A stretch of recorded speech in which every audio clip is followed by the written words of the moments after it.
요엘서 2장 1절에서 3절까지 말씀 묵상하겠습니다. 요엘서 2장 1절에서 3절까지 말씀입니다. 시온에서 나팔을 불며 나의 거룩한 산에서 경고의 소리를 질러 이 땅 주민들로 다 떨게 할지니 이는 여호와의 날이 이르게 됨이니라. 이제 임박하였으니 곧 어둡고 캄캄한 날이요 짙은 구름이 덮인 날이라. 새벽빛이 산꼭대기에 덮인 것과 같으니 이는 많고 강한 백성이 이르렀음이라.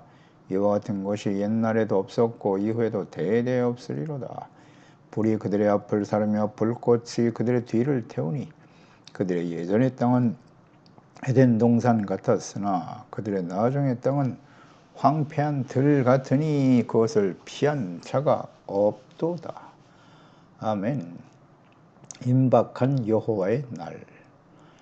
식물이 끊어져 궁핍하게 되고 황폐한 삶이 되어질 것이다. 이스라엘 백성들에게 임할 재앙, 그 원인은 성전의 제사와 예배의 기쁨과 즐거움이 사라졌기 때문이라 라고 말씀하고 있죠. 그러니까 하나님과의 관계가 바르지 못하고 제사와 예배를 통해서 죄사함받고 용서받아 하나님과 화목하고 의가 회복되어 주시는 참된 기쁨과 평안, 즐거움이 사라져 버릴 때 식물이 땅에서부터 뿌리로부터 말라버릴 것이다. 기근이 찾아오게 될 것이다 라고 말씀하셨죠. 심각한 기근으로 인해서 곡식과 열매를 거둘 수 없으니 창고가 비고 곳간이 무너질 것이다 라는 말씀도 하셨고요. 이로 인해서 가축과 소떼, 양떼도 굶주리게 된다는 거예요. 인간의 범죄로 인해서 온갖 피조물들이 다 고통을 받게 된다는 것이죠. 그래서 죄를 깨닫고 돌이키지 않는다면 아니면 반드시 여호와의 날, 즉 하나님의 공의 심판의 날이 임할 것이다. 계속 강조하시면서 2장에도 1절에 시온에서 나팔을 불며 나의 거룩한 산에서 경고의 소리를 질러 이 땅 주민들로 하여금 다 떨게 하라. 두렵고 떨어야 될 이유는 여호와의 날이 임박했기 때문이다. 이것을 끊임없이 나팔을 불라 선포하고 증거라는 뜻이겠죠.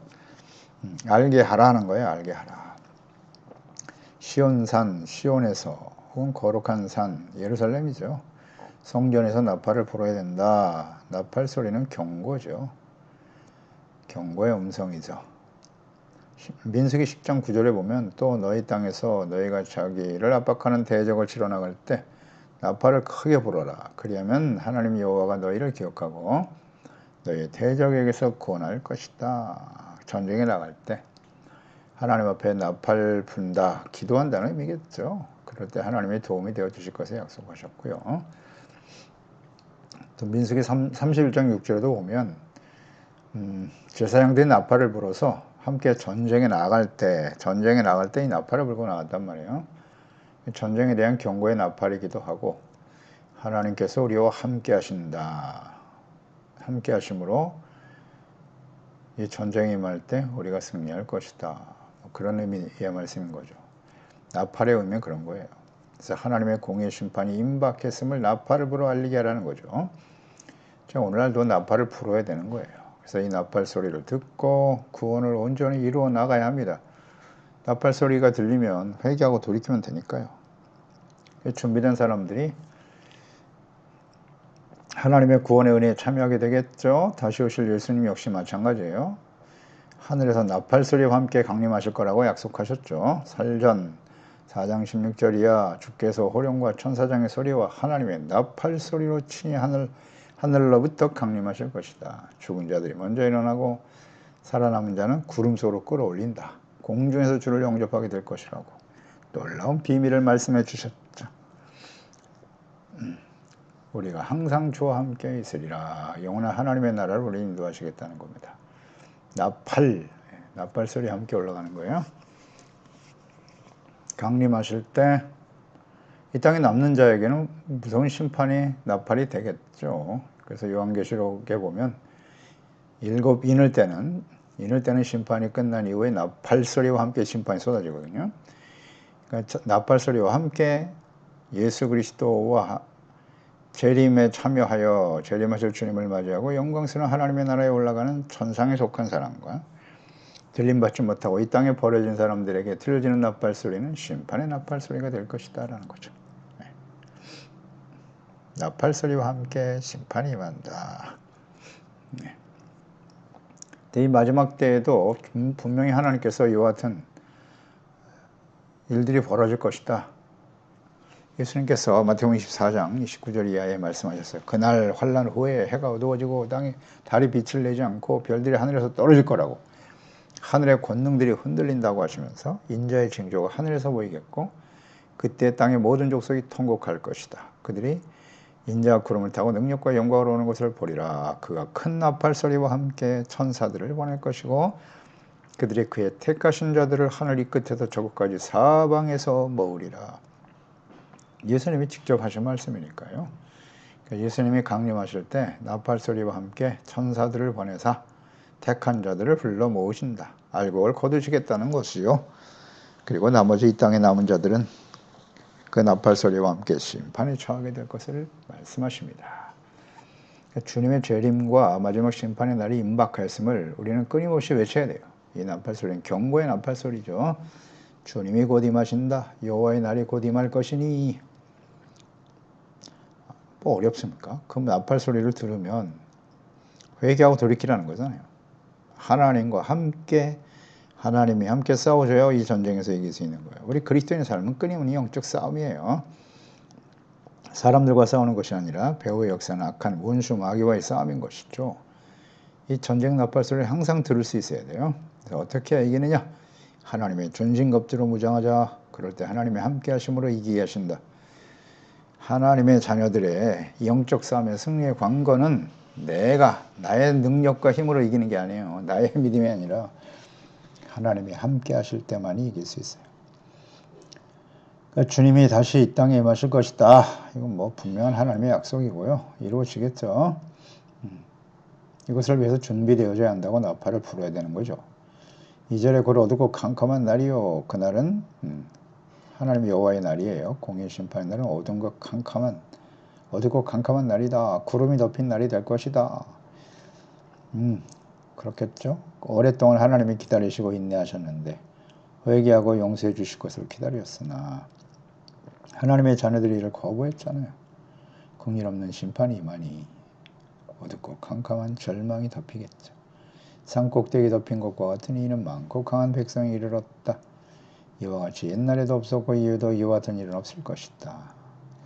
하나님께서 이 보내실 메뚜기 재앙과 연관해서 일단 묵상을 하면 되겠죠. 메뚜기 재앙에 대해서 말씀하신 거예요. 메뚜기 떼가 날면 하늘이 캄캄해져요. 짙은 구름과 같이 덮여버린다고요. 이런 일들이 벌어질 것이라는 것을 말씀하고 있어요. 메뚜기 떼가 하늘을 덮어 햇빛을 가릴 지경이 되어버려. 그런 심각한 재앙이 다가올 거야. 과거에 애굽에 임했던 메뚜기 재앙이 있었죠. 이스라엘 백성들을 구원하시기 위해서 애굽에 보내셨던 메뚜기 재앙. 출애굽기 10장 15절에 보면 메뚜기가 온 땅을 덮어 땅이 어둡게 됐다 그랬고 메뚜기가 우박에 상하지 아니한 밭의 채소와 나무 열매를 다 먹었으므로 애굽 온 땅에서 나무와 밭의 채소와 푸른 것은 남지 아니하였더라. 무섭죠, 이 메뚜기 재앙이요. 궁극적으로 하나님의 날에 하나님께서 메뚜기뿐만 아니라 이제 이방 민족을 보내실 것이죠. 침략함으로써 구원의 소망이 완전히 사라져 버릴 것이다 라는 것을 보여주시는 말씀이기도 해요. 새벽빛이 산꼭대기에 덮인 것과 같다. 이는 많고 강한 백성이다. 그러니까 메뚜기 떼의 모습을 잘 묘사하고 있는 것인데요.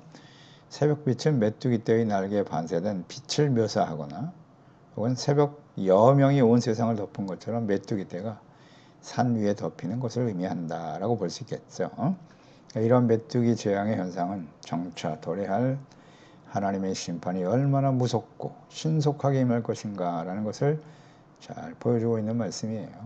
예언의 말씀이고 그대로 성취됩니다. 이와 같이 옛날에도 없었다 이와 같은 일들은 이후에도 대대 없을 것이라고 말씀하시네요. 즉 전부 후무한 메뚜기의 재앙이 임하게 될 것이다. 그러니까 하나님의 심판의 날에 대한 두려움이에요. 장차 유대의 빛을 하나님의 공의의 심판, 전무후무한 일들이 벌어진다. 재앙이. 그러니까 메뚜기 재앙을 의미하기도 하지만 강력한 대적의 침략으로 인해서 멸망의 길을 가게 될 유다에 대한 예언의 말씀이죠.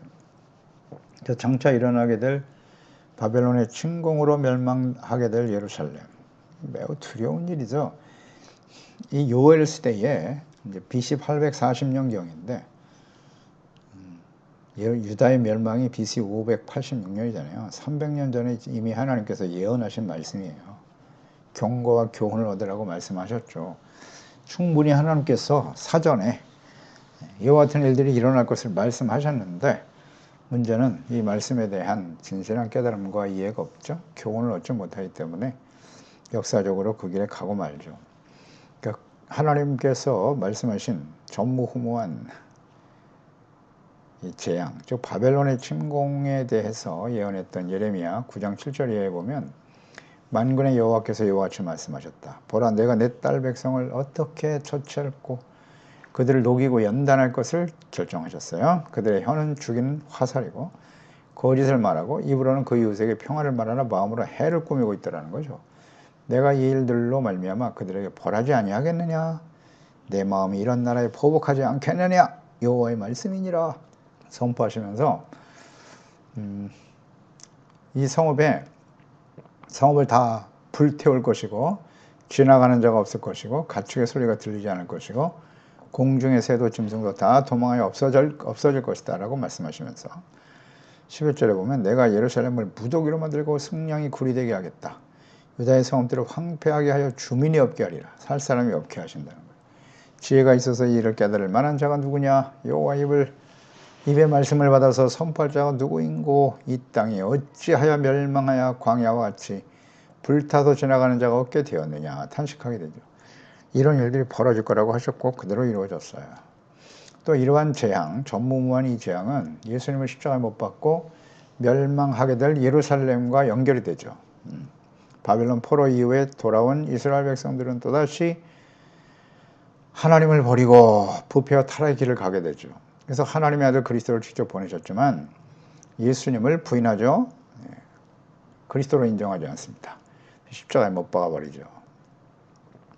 이를 위해서 예수님께서 예루살렘 성에 올라가실 때 종려주일이죠. 나귀를 타고 예루살렘 성에 입성하실 때 수많은 사람들이 호산나 찬양하셨지만 예수님께서는 그 예루살렘 성을 보시고 통곡하시고 눈물을 흘리셨어요. 그들이 어떻게 멸망할 것을 아셨기 때문이죠. 자신을 부인하고 십자가에 못 박을 것도 알고 계시고요. 결국 로마에 의해서 예루살렘 멸망의 길을 가게 됩니다.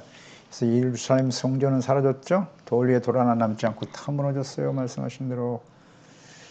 지금은 그곳에 지금까지도 우상의 전이 세워져 있습니다. 이런 전무후무한 환난과 재앙이 장차 마지막 때의 심판으로 나타날 것이다 라고 예수님께서 또한 말씀하시네요. 마태복음 24장이죠. 21절 22절에 이는 그때에 큰 환난이 있겠는데 창세로부터 지금까지 이런 환난이 없었고 후에도 없으리라 하시면서 그 날들을 감하지 아니하면 모든 육체가 구원 얻지 못할 것이지만 그러나 택하신 자들을 위하여 그 날들을 감하시리라. 그러니까 예수님의 재림과 마지막 심판 때 일어날 일에 대한 예언의 말씀이죠. 21절 말씀에 이런 환란이 창세로부터 지금까지 이런 환란이 없다. 이 환란이 헬라어의 둘립시스이거든요. 이 둘립시스의 환란은 다니엘을 통해서 예언하셨던 하나님의 말씀과 연결이 돼요. 비슷한 말씀을 하셨는데요. 동일하게 다니엘서 12장 1절에 그때 내 민족을 호위하는 큰 군주 미가엘이 일어날 것이고 또 환란이 있게 될 것인데 이는 개국 이래로 그때까지 없었던 환란이다 라고 말씀하고 있네요. 이런 환란이 없었다는 거예요. 그래서 예수님께서는 창세로부터 지금까지 전무후무한 환란이 있을 것이다 라는 예언을 하셨는데 이 환란에 대한 이 예언의 말씀은 역사적으로 그대로 성취되었죠. 분명 성취되었습니다. 그래서 성취되어서 어떻게 역사적으로 기록이 되어 있냐면 유대의 역사학자인 요세푸스죠. 그의 기록에 의하면 예루살렘에 관한 그 보고 함락 당시에 시절을 자세히 기록해 놓았는데요. 그 당시에 유월절 절기를 지키기 위해서 예루살렘에 수많은 유대인들이 모여 있었다는 거예요. 그 성내로 모여들었기 때문에 로마의 침략군으로 인한 사망자 수가 110만 명에 이르렀다고 해요. 포로가 9만 7천 명이었다고 기록하고 있고요. 그에 덧붙여서 그것이 각종 질병과 기근으로 고통당할 뿐만 아니라 포위당해져 있었기 때문에 그 안에 예루살렘 성에 있던 사람들이 다 참사를 당하게 되었다는 거죠. 그 상황이 너무나 참혹해서 장례를 치를 수도 없는 상황이었고 심지어는 먹을 것이 없어서 자기 자식을 잡아먹는 사람들도 있었다라고 기록하고 있습니다. 이렇게 끔찍한 참변은 미래의 역사에 도래할 마지막 대환란의 예표이기도 한 것입니다. 예표이기도 하죠.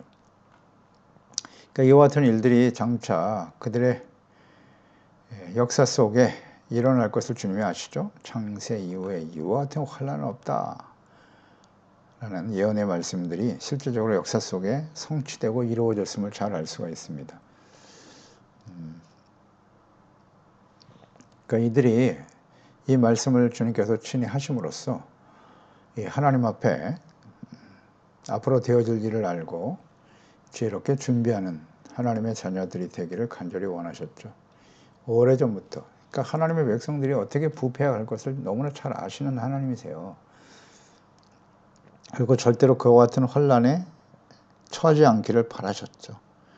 지금 요한은 계시록에 일어날 이 무서운 마지막 심판이 예언된 지가 지금 2000년이 지났거든요.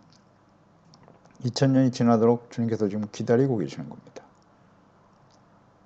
이것을 우리는 잘 생각해야 돼요. 이게 마지막이거든요. 이제는 기회가 없어요.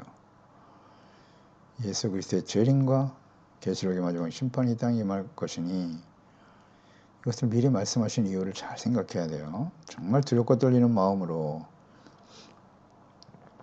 항상 하나님의 말씀을 듣고 깨달아 진실한 마음으로 주님을 섬김에 따르는 경건하고 거룩한 하나님의 자녀로 준비되어야겠죠.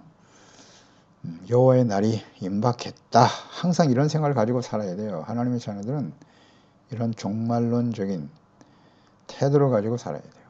마음이 곧 주님이 오신다. 우리가 개인적으로 인생을 마감하는 것도 종말이긴 하지 않습니까?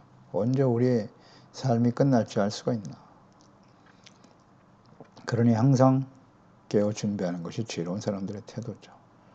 3절에 불이 그들의 앞을 사르게 될 것이다. 불꽃이 그들의 뒤를 태울 것이다. 불이 따라온다는 거죠. 그래서 예전 땅은 에덴 동산 같았는데 나중에 황폐하여 들갔다. 피한 자가 없다. 이런 표현을 하셨네요. 그러니까 하나님께서 보내실 재앙, 그 재앙 심판의 날에는 불이 그들을 사른다는 거예요. 불로 심판하실 것이다. 노아의 때는 이제 물로 심판을 하시면서 다시는 이제 물로 심판하지 않을 것이다 약속하셨는데 이제 마지막 때는 물이 아니라 불이에요. 불, 재앙. 불은 전쟁으로 인한 불이 될 수도 있고 또 하늘에서 별이 떨어지면 그게 불이 되겠죠. 불로 심판받는 무서운 일들이 벌어지게 될 것이다. 이루어지겠죠. 실제로 역사 속에. 계속 따라온다.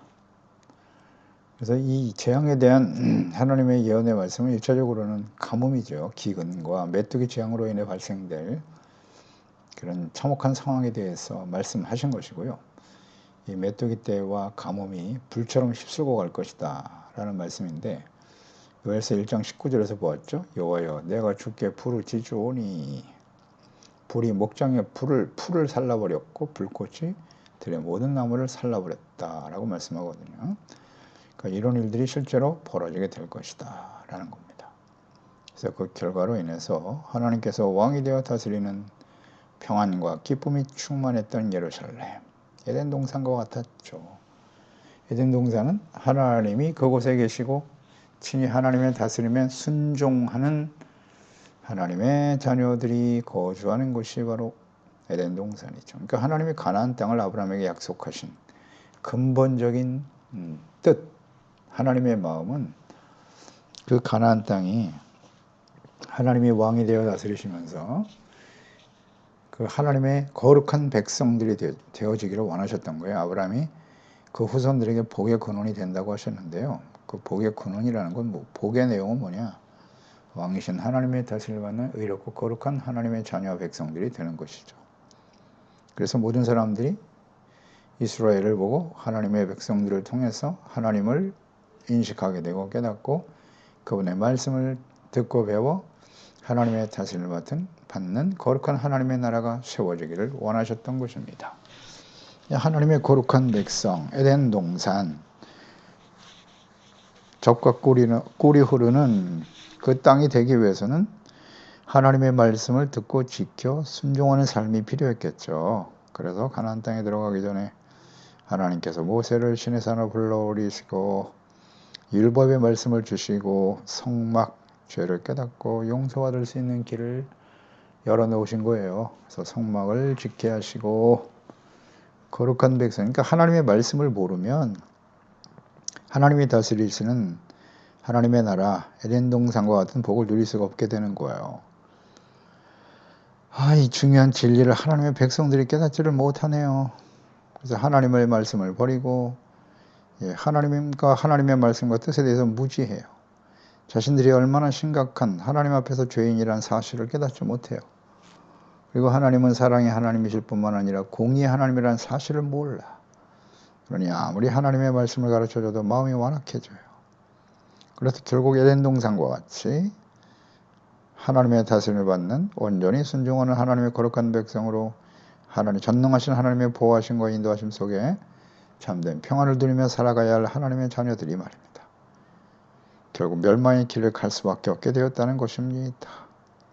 그래서 에덴 동산이었던 곳이 황폐하게 되었도다. 황폐한 성읍이 되고 말죠. 메뚜기 재앙으로 인해서 혹은 그 이후에 강력한 이방 나라들의 침략을 통해서 멸망의 길을 가게 될 것이다. 그 예루살렘은 완전히 황폐화되는 것이죠. 이것이 주님께서 지금 장차 계획된 일이다. 이루어질 수밖에 없는 과정임을 지금 미리 경고하시고 예언하신 말씀이에요. 이 말씀을 잘 듣고 돌이켰으면 얼마나 좋았을까요? 그러나 분명한 사실, 분명한 진리는 무엇입니까? 하나님의 자녀 백성들이 하나님의 말씀을 듣고도 돌이키지 못하더라. 그래서 결국 하나님의 공의 앞에 서게 되더라는 거예요. 요한계시록은 마지막 하나님의 공의의 심판이니까요. 그곳에 하나님의 자녀들이 참여하지 않기를 주님이 간절히 바라시면서 그 모든 선지자를 통해서 하셨던 말씀, 예언의 말씀, 예수 그리스도의 재림에 대한 약속을 우리에게 주고 계시는 거 아니겠습니까? 주님 오실 그날은 아버지만 아신다고 하시잖아요.